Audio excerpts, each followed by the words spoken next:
Believe me when I say,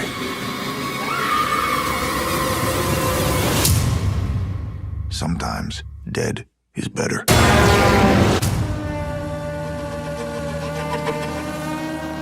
Pet Sematary Bloodlines is a 2023 supernatural horror movie directed by Lindsay Anderson Beer in her directorial debut and co-written by Beer and Jeff Bueller. It serves as a prequel to the 2019 film Pet Sematary, which was based on the 1983 novel of the same name by Stephen King. It stars Jackson White, Forrest Goodluck, Henry Thomas, and David Duchovny. In 1969, a young Judd Crandall teams up with his best friend to confront an ancient evil that has gripped their hometown of Ludlow. First place I learned about death was a pet cemetery. The secret place. So this is called a prequel to the 2019 version of Pet Sematary, which I don't know if I would even call it that, because yes, in an essence it is. It does have a lot of the same kind of look and atmospheric qualities, but they go in a really different direction in it. And this feels a lot different, in my opinion, than kind of the story of what we see in the 2019 Pet Sematary, which I wasn't a huge fan of, to be honest, because I grew up with the 89 version. That was actually the very first horror movie I ever saw. So not only do I have a soft spot for it, but I just think it's a better movie, better characters. I like the look. It's creepier in a lot of ways, but I have slowly over the last few years come around somewhat on the 2019 version. And I don't hate it, because when I originally saw it, I was just like, what is this? Why even bother? Like, you don't change things in that much and it's not better.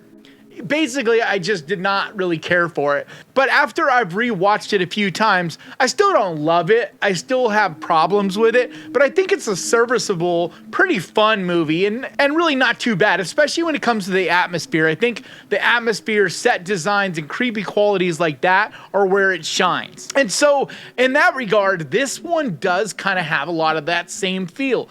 It does kind of look very, very similar. But like I said, they do a very different kind of story in a lot of ways here. The backstory on Ludlow and why it's the way it is and just how everything pans out and plays out is they take some chances here. They do something really different with it. And I came into this expecting to really dislike this movie because I'm not hearing anybody talking about this movie other than saying it's a piece of trash, it didn't need to be made, it's perfect for a straight-to-streaming VOD kind of release because it's on Paramount Plus. But I honestly don't agree. I think, yes, if you are to try to compare this to Pet Sematary 2019 or to Pet Sematary 1989, then you might have some problems with this, or if you compare it to Stephen King's book.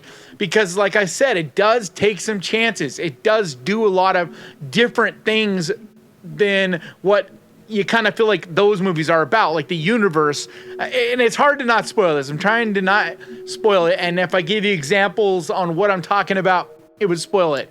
But they do things a little different. The way the evil and all that plays out is different.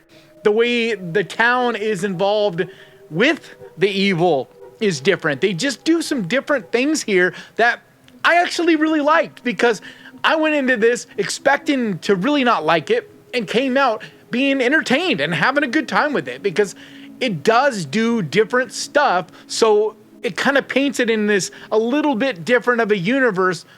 And I like it. I think it would be cool to live in this world longer. I think if you can kind of just separate it from the other movies and from the book and just pretend that it's kind of in its own little world, its own little version of this universe, then I think it's pretty cool. Because not only is it creepy and atmospheric, it's got a really solid cast, as well as some great props, special effects, and gets pretty vicious. I gotta be honest, I mean, there's some scenes in this where it goes pretty hard, and it does some things that I was not expecting it to do. A little more vicious, a little more, aggressive than I expected it to be. It's pretty dark and pretty gritty and uncomfortable and bothersome in some moments. But is this movie gonna scare the hell out of you? No.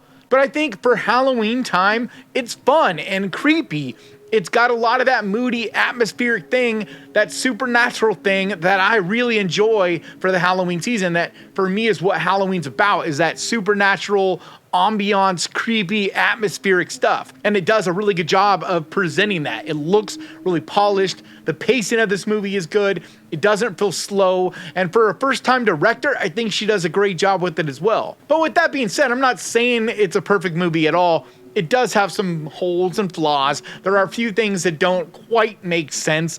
But like a lot of movies, if you just go into them with some popcorn and have fun with, you got to kind of put aside your belief a little bit, go in and just kind of embrace them for what they are. And I think that's the best way to approach this movie. So it's not something that's going to blow you away, but I do think it's something that with some popcorn, you could be very entertained by. So if you have Paramount Plus especially, I think it's worth a watch, because I'm glad I did. I really did enjoy this, and I think it's flying under the radar mostly because of the comparisons. And that's a tough one, because if I had gone into this and compared it at all to the 1989 version, I would have hated this, because this is a very different movie. Like I said, it lives in its own ecosystem, its own universe. The rules are kind of a little different here. The way things happen are different. It just has a whole different kind of way of looking at the source material. And I like that, because one of my things is, if you're ever going to do a sequel or a prequel or a reboot, whatever you're going to do something different. And that was my big issue with 2019's Pet Sematary, because I didn't feel like they did enough different to warrant even making it in the first place. Because to me, the 1989 version is a classic. And I just feel like anytime there's a classic, don't remake them unless you have a brand new, fresh, original idea to throw at it. And I don't feel like 2019 did at all. I mean, it really only made a few slight changes. For the most part, it's the same movie. And so that was a lot of the reason why I was like, it's pointless. It's a waste of time, money, resources, all of that.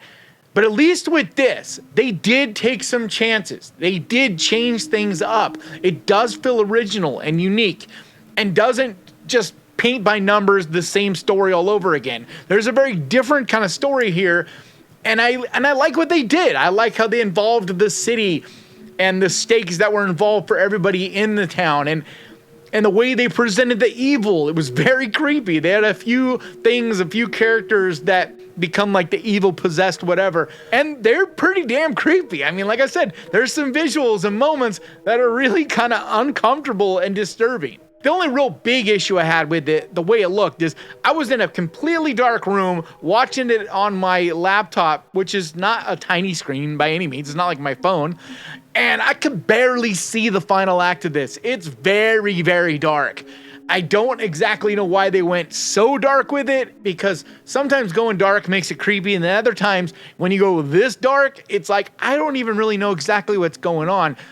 And I was struggling with that, so definitely turn the brightness maybe up on your TV or monitor, whatever you're watching it on, especially for that final act, because it's a tough one. I mean, I don't have great eyesight. You guys will probably be fine. I'm just warning you guys, because there are some scenes, especially in that third act, that get really dark and not the easiest to follow what's happening. But I was pleasantly surprised with this movie. I expected to tear it a new one. I thought it was going to be garbage, and I wasn't even sure if I was going to review it after seeing it. But I actually think it's worth your time. Like I said, if you have Paramount Plus, definitely it's worth a watch. If you don't have Paramount, I'm not saying you should go get Paramount Plus just for this movie, but there is some other good movies right now. I was pretty impressed with their lineup of horror movies right now. So if you're looking to add on Paramount, try it out. I think they have a 30-day thing, I don't know, but it's not the worst money you could spend, because there is some other good stuff on here. But if you have Paramount, I definitely think it's worth your time no matter what, because it's entertaining, especially this time of year. So definitely it's a popcorn horror movie with a little bit more to it than that, but mostly just a popcorn, good time, not to overthink kind of horror movie. And that's going to do it for me today. Thank you so much for checking this out. If you enjoyed this, do me a favor. Hit the subscribe button and ding that little bell, because that is the best way to keep track of this channel. And when I post videos like this, and I post videos like this every single week, I also want to give a huge, massive, enormous thank you to the Ghost Pirate crew, to you guys over on Patreon, and to the channel members over here. You guys absolutely mean the world to me. And if you would like to find out how you can help support this channel, there's a link down in the description for Patreon. Or if you want to become a channel member, there's a button right down there that says join. But like always, thank you so much for watching. Please crush that like button, and remember guys, horror can be fun! If you enjoyed this, click right here to watch my review of When Evil Lurks. And I'll see you guys next time!